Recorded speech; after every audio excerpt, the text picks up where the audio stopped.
Dante Moore gets a new kind of challenge against Wisconsin, but not necessarily from the Badgers.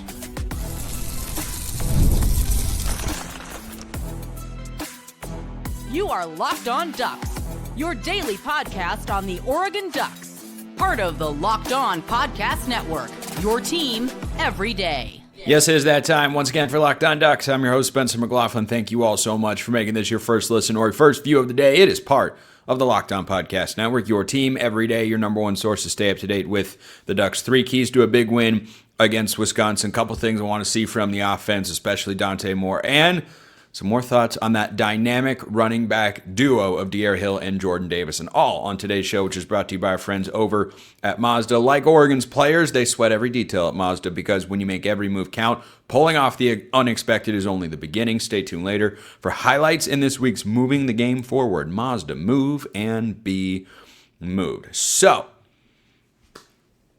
Dante Moore is going to play a rain game this week. Look, he might only throw the ball 15, 20 times. I would love if he only needed to throw the ball 15 to 20 times. I'm actually kind of disappointed with this game big picture. Like, this is probably the biggest threat that Oregon faces going into this week. I do not say that facetiously. The weather is expected to have a solid amount of rain. I don't know if it'll be Cal 2013 levels, 2012, I think it was 2013. 2013 levels. Okay, I was at that game. I know many of you were at that game as well, and I don't think it's expected to be like that, but yeah, it's a new challenge. This is football. Despite what Dylan Gabriel said last year going into the Rose Bowl, we don't play in great football conditions all the time. Sometimes you got to just grin and bear it and figure out how to make it work. So, yeah, that's I think the biggest challenge. The disappointing thing for me in this game, and I talked about this a lot with Ryan on the crossover yesterday. Go check that out if you didn't. I thought we had a pretty honest conversation about what the state of Wisconsin football is at, and I think that stinks. You know, this to me feels like the Oregon State game. There's nothing really good that I can feel coming out of this game. Sure, Dante Moore being able to handle the rain, I don't know how many times he's going to see that in a given season, but hey, going forward, it could come into play. At this time next year, Oregon could be playing a Big Ten opponent that is much tougher than Wisconsin. Later this year, they could play a rain game that's tougher than Wisconsin. So, sure, that's a good thing for Dante Moore to go and get some experience in because he played at UCLA previously, of course, and this may shock you, but it doesn't rain a lot down in Southern California. But that is the number one thing I'm looking for in this game. It's just such a flat contest, and it comes right before Oregon's bye week. By the time the Iowa game rolls around after the bye, it will have felt like Oregon hasn't played a football game in several weeks. You know, because Rutgers was a game I think we all wanted to see in the fashion that it did take place. But this game against Wisconsin just, to me, has no juice, no life. And this is how I felt going into the Oregon State game. You know, I remember matchups growing up. Here comes the nostalgic side of Spencer. I remember matchups against Wisconsin and Oregon State growing up, and they were big games. They were competitive. They were fun. They were contrasting styles of football. And I think back to the 2009 Civil War and the 2012 Rose Bowl game and like how those games were. And I think that was awesome. Yeah, it was a lot harder for Oregon to win, but it felt a lot better when they did. I don't know what sort of good positive vibes you can carry coming out of this game because expectations for Wisconsin are so low because they have fallen so far down. And it's one thing if, you know, like Rutgers last week, the way that game went, well, you know, Rutgers is not the same caliber of program, but I just think it's unfortunate. It's unfortunate. It's an opportunity for Oregon to go out and work on stuff and continue to get better and build their confidence and learn to play in the rain. Sure, it's all of those things. But is that the sort of, are those the sorts of stakes that draw people into college football? Is that the sort of narrative for a matchup that makes you excited to watch? I don't mean to metaphorically rain on your parade here, but my everydayers out there know I come on here and tell you what I think. And what I think is, man, this game just feels really, really flat. And it feels like a game that, you know, by the midway point, I don't want to have any of us be stressing about what the score is because Oregon somehow is letting Wisconsin hang in the game.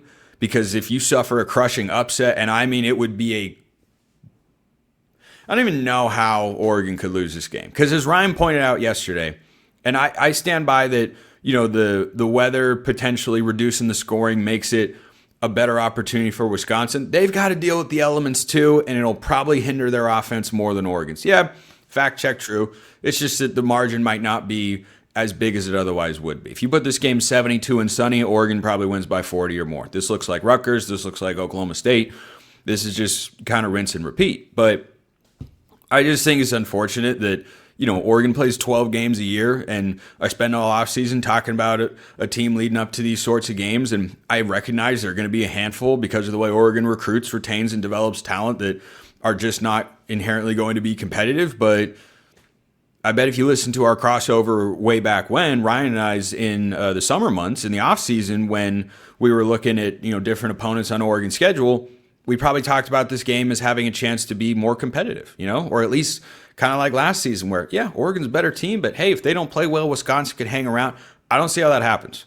I will legitimately be disappointed if Oregon's defense, the starting defense, allows a touchdown to this Wisconsin offense. It's a third-string quarterback.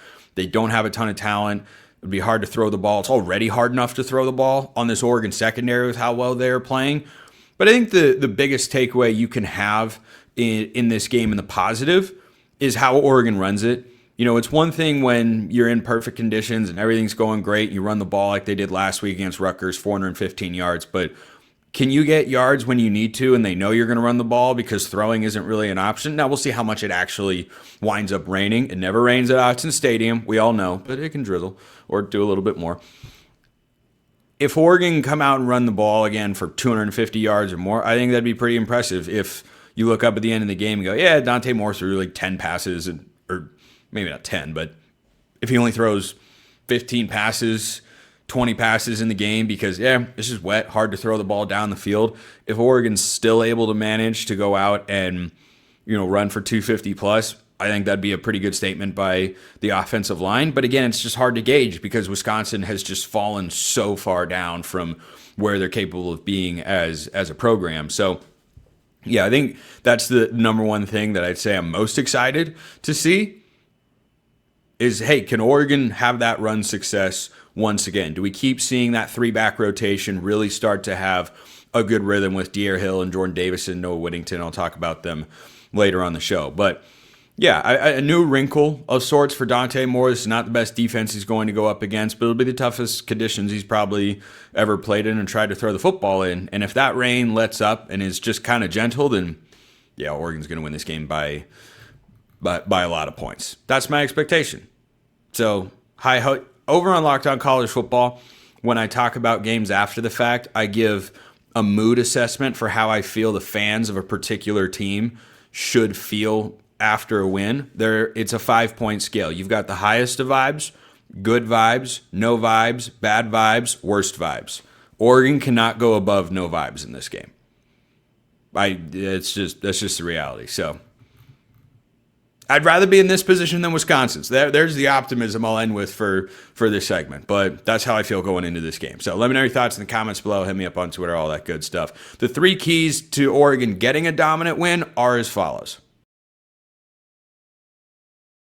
First, this episode brought to you by Mazda's Moving the Game Forward. For those who believe it's not just about playing the game, it is about redefining it. There are moments that do more than put points on the board. They move crowds, move culture, and keep moving the game forward. This week's moment that moved the game forward is Noah Whittington's 68-yard run last week against Rutgers. Once he broke that on 3rd and 3, with Oregon trailing 3-0, at that point, I think we all looked around and went, yeah, this is a little revenge spot, and you felt bad for Rutgers. And then the onslaught continued, and Oregon had a 3-play touchdown drive where Will Stein got creative in his bag. 2 weeks in a row, by the way, that kind of hurried sequence with a unique formation and motions has resulted in a long touchdown for the Ducks. They did against Indiana. They did against Wisconsin. We'll see if they do it this week. But those movements have moved Oregon forward in the last couple of weeks, just like Mazda moves you forward, literally and metaphorically. When you follow what moves you, the unexpected is only the beginning. And just like there's more to every highlight, there's more to a Mazda vehicle. So check out Mazda. Mazda, move and be move. This episode also brought to you by our friends at DoorDash. Time to look back and crown last week's MVP on Who Delivered, powered by DoorDash. Just like you can win every Saturday with DoorDash Streaks, saving more every time you order. These players delivered for Oregon when it mattered most. I mentioned Noah Whittington, the big play. How about Jordon Davison? 3 carries for 100 yards and a touchdown. Man, he is not a short yardage maestro. He is just an all-around stud. And after Noah Whittington graduates this year, going into 2026, that running back room is going to be awesome. It is going to be Dierre and Jordon Davison after a full year in a college weight room. Those guys have been delivering as true freshmen. What are they going to do as sophomores? What are they going to do as juniors? For goodness sake, that is just incredibly exciting to think about. I have more of them later on today's show. They've been delivering for Oregon just like DoorDash delivers your Saturdays. With DoorDash Streaks, you save every Saturday you order, stack it up all season. You could save up to $250, including $100 in DoorDash credits. Order this Saturday. Keep the streak alive. Fuel your game day only with DoorDash. Terms apply. Promo period through November 18th. Check out DoorDash today. 3 keys to getting a big win on Saturday go something like this. First of all, avoid mistakes. The talent gap, the motivational gap, coaching gap between these two teams is incredibly profound. I think Wisconsin has 2 NFL caliber players, maybe receiver and defensive lineman. Maybe there's one more out there. I look up and down the Oregon's roster, NFL dudes all over the place. I don't think there's a bigger gap than the quarterback situation. Wisconsin's got a guy that was an FCS backup last year at Southern Illinois. Shout out to Salukis. Oregon's got a guy in Dante Moore that is Heisman capable and potentially a first-round pick in the NFL draft.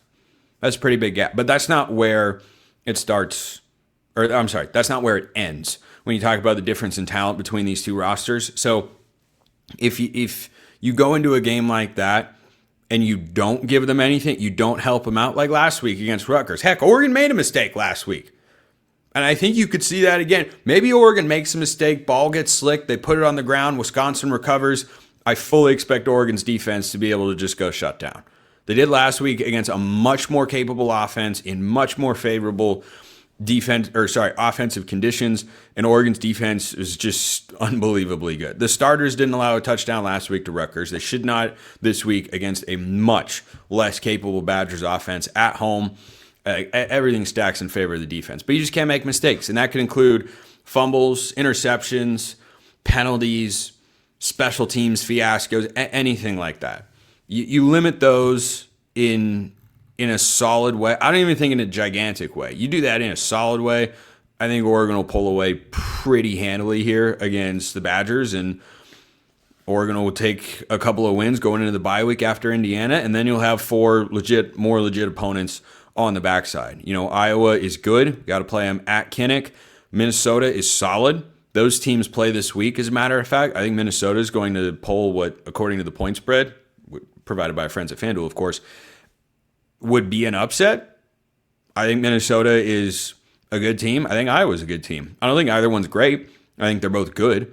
And they play in Iowa City this week. So I think the Golden Gophers pull the upset there. But yeah, I think that for Oregon here, it's kind of a tune-up opportunity. You know, like we were talking about going into the Penn State game. It's 3 games?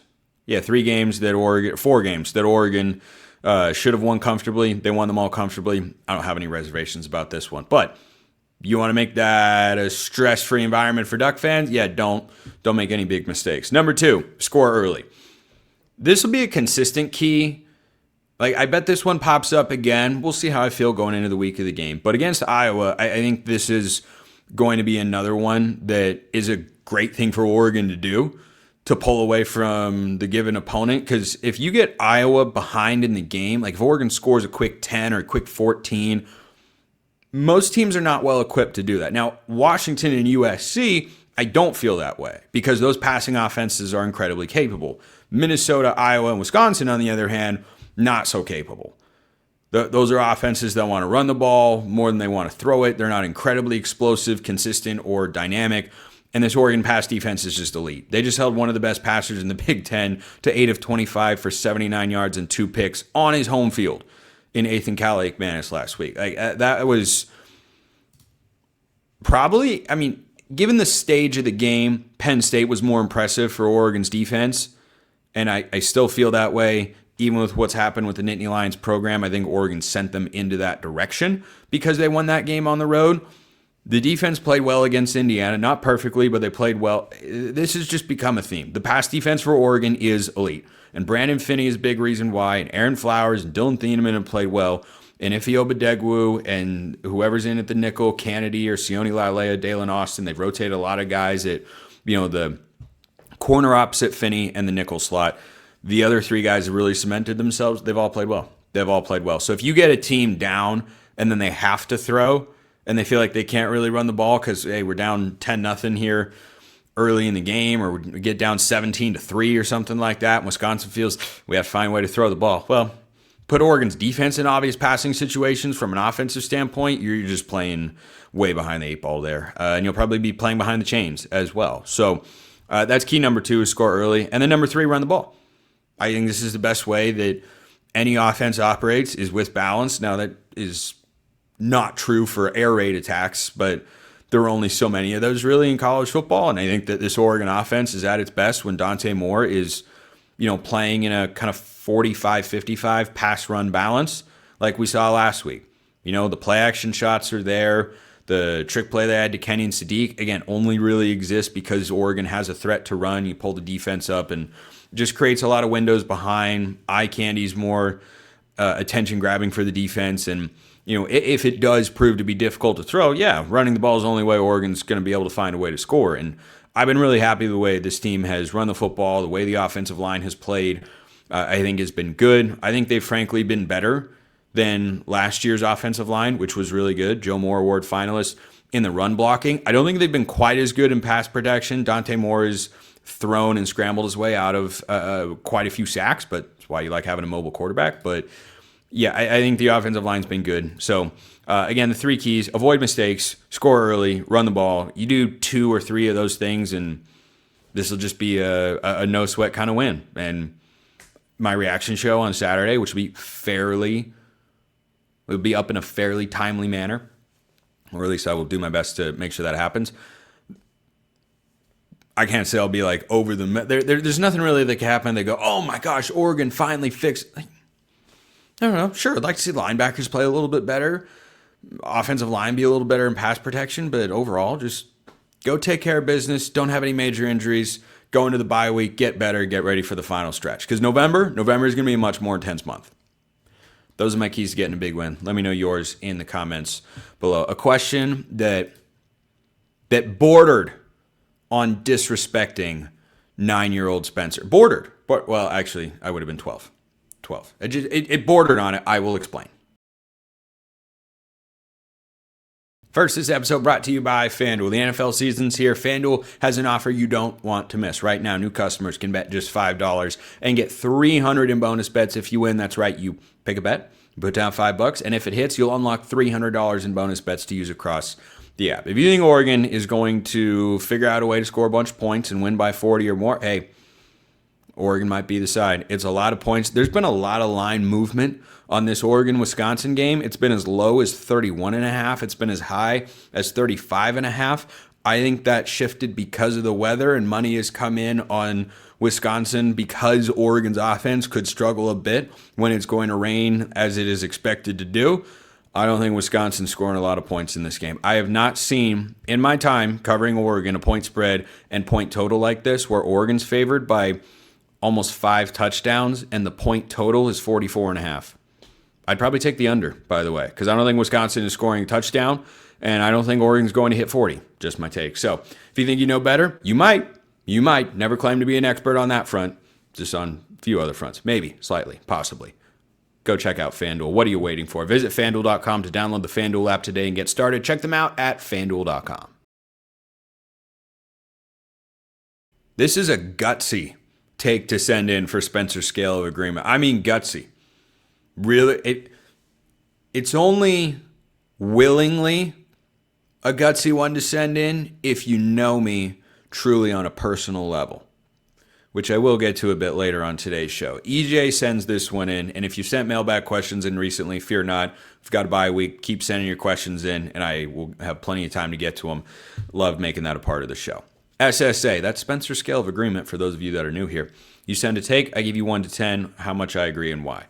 Half points are allowed. SSA, Dierre Hill and Jordon Davison will be the best running back duo ever at Oregon. No disrespect to LaMichael James and Kenyon Barner. Okay. Whoa. I'm glad you had that sentence there at the end. I might have muted you. I wasn't actually going to do that. But I had that energy, that response. Whoa. Hey. Pump the brakes. So you have to understand with this question, and I don't know if you fully understand it, EJ, you might. Are you just talking statistically, or are you talking eye test, vibes, emotions, that sort of thing?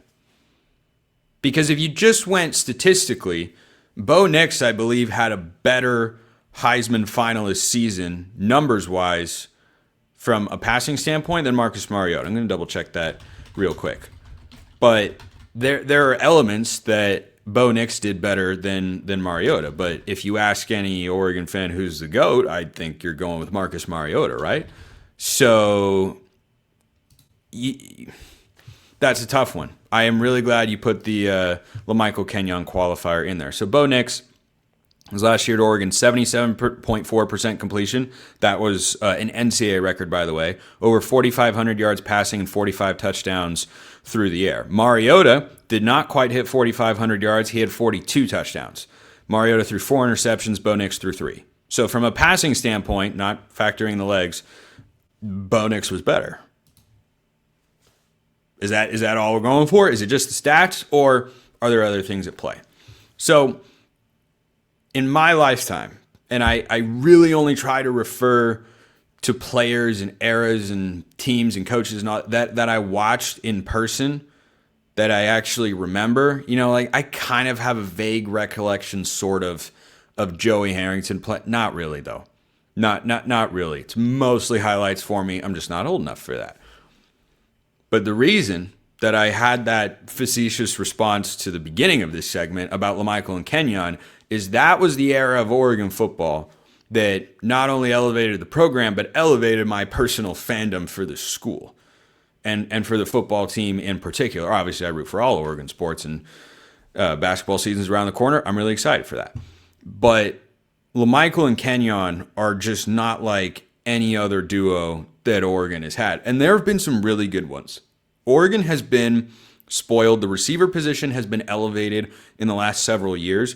But my entire life as an Oregon fan, the quarterback position and the running back position have always pretty much had high-level play. Yeah, you would struggle to find another school. I'm not saying you couldn't. I'm just saying there are not readily available examples of schools that have had as prolonged of a stretch of high-end quarterback and running back play. Royce Freeman and Thomas Tyner were a great tandem. When C.J. Verdell and Travis Dye, really good, really productive tandem. I think of this group, they're probably fourth, but again, that's a testament to how good everybody's been. Gary Campbell was, of course, there for a long time, did an unbelievable job, but LaMichael and Kenyon were the first. They were the first ones that I ever remember really latching onto as, wow, these guys are awesome. And they were smaller. It was different. They were so perfect for Chip Kelly's system. If you're going from a statistical standpoint, the take, and I promise I won't forget to rate your take here, EJ. The take gets a lot tougher for me to put into the high numbers. So in 2011, Oregon almost had 2,000-yard rushers. That's really, really hard to do. I don't know that Will Stein, we'll see how long he's Oregon's offensive coordinator, of course, because maybe he becomes a head coach. But Chip Kelly had a just steadfast commitment to running the football.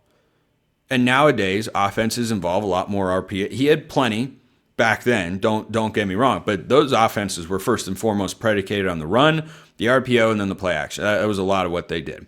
I don't think their passing offense and concepts were, at least in the early years, like that complicated all the time. But compared to what you see nowadays, Kenyon Barner in 2011 had 939 yards, and LaMichael had over 1,800, which is crazy awesome. LaMichael in his 3 seasons with the Ducks, he never ran for under 1,500 yards. Okay, those guys are both going under 1,500 yards this year. In 2012, when LaMichael went to the NFL and Kenyon stayed with Mariota, Barner ran for over 1,700 yards. The numbers were crazy. I do not believe we're going to see a statistical run like that again. Now, if you go beyond the numbers and say, hey, you're building your all-time Oregon team or all Oregon team from the last 2 decades or something like that, and you're going, well, which running back tandem do you want back there? By the end of Dierre Hill and Jordon Davison's career, because of their different styles, maybe you do take them over LaMichael Kenyon. Kenyon was always LaMichael light, and I don't even know how light he was, frankly, when you consider he went for 1,700 in the year that LaMichael wasn't there. So those 2 guys were kind of the same, whereas the word or the pairing, nickname, whatever you want to call it, moniker for these 2 coming out of high school was Thunder and Lightning. Jordan Davison Thunder, Dierre Hill Lightning. Now we see Jordan Davison's got that combination to him as well. I've always been pretty bullish on Thomas Tyner and Royce Freeman. I loved that running back tandem. Loved it. And I think because Mariota won the Heisman for the first time in Oregon history, that particular era of Oregon running backs goes overlooked. But man, I don't think there is a scheme or a team that Royce Freeman and Thomas Tyner wouldn't have had success on. They were absolutely phenomenal. I always loved Thomas Tyner, and it was a bummer that his Oregon career ended with an injury, and then he was able to get back on the field, was with Oregon State, and wasn't quite the same. But he was awesome. So the best running back duo ever, statistically, they're not going to get there because a 3-season run of Kenyon Barner and LaMichael James, because of how the first half of this year has gone and how many different backs are getting touches, which I think is great, that takes out the statistical components. Then you're just talking eye test. So let's remove the numbers for a moment. I can still only put this at a 3. Because again, the position has just had so many. I haven't even mentioned, think about it, as I was saying about how good this position has been for the Ducks, I have not mentioned, I'm sure there are some old school tandems that the older demographic that listens to or watches this show, love you guys for doing that, by the way, appreciate all you guys watching and listening always, but I have not mentioned Jeremiah Johnson and Jonathan Stewart. Like, it's just such a tough list to crack. It really, really is. So I can't put that any higher than a 3. And my personal favorite will always be LaMichael and Kenyon. Always. No one will ever knock him off. Michael's my favorite Duck of all time. I've always said that. He always will be. So, good question, though. That close to offending me. But you didn't. You saved it. You saved it by saying no disrespect to LaMichael and Kenyon. So, Dierre Hill and Jordan Davison, I put that at a 3. Last one. Fun question for the pod. This is from Moody Man. What is the best way someone can prove they're an everydayer? I'm a terrible speller, and I know you're a grammar expert. Everydayer is one word. We came up with it here at the Locked On Network, so the dash is not that far off, so I don't need to correct you that much there. Is it your opinion of the expanded playoff, founder of the Amari Washington fan club, understanding of the Spencer scale of agreement? Would love to hear what you think, and as always, go Ducks. Well, you got a lot of them in there, frankly. My thoughts on the playoff, not a fan of expansion. Amari Washington, if you know I am self-appointed chair of the Amari Washington fan club, you have to tune in a pretty hefty amount going back to January. Because that's when I launched that endeavor here on the show. So saying as always, go Ducks, that means you listen to the very end of every episode, because that's how I end every single show, except for the crossovers I do with others, because others don't need to have to edit out me saying go Ducks, and other fan bases probably don't want or need to hear that, and I figure you guys can do without it for a day every now and then. But yeah, I think those are a couple takes. Like, knowing if I just say SSA, you know what that is. Knowing LaMichael is my favorite Duck, that is a fun question to end the show. Frankly, I think you hit on it. I think it's just if you, I don't know why you'd be wanting to prove it, but hey, I'm here for it, man. You guys send the questions, I answer them. That's how this ordeal works. Any kind of repeated data point that I bring up or any type of repeated take that I have, and you got several of them on there. So yeah, if you were trying to prove your everydayer medal to me, I got you. Appreciate my everydayers. Appreciate all of you. Let's enjoy the Wisconsin game, shall we? Appreciate everyone listening. I will see you next time. Until then, hope you all have a wonderful rest of your day. Oh, and wait for it. Wait for it. Here we go. And go Ducks.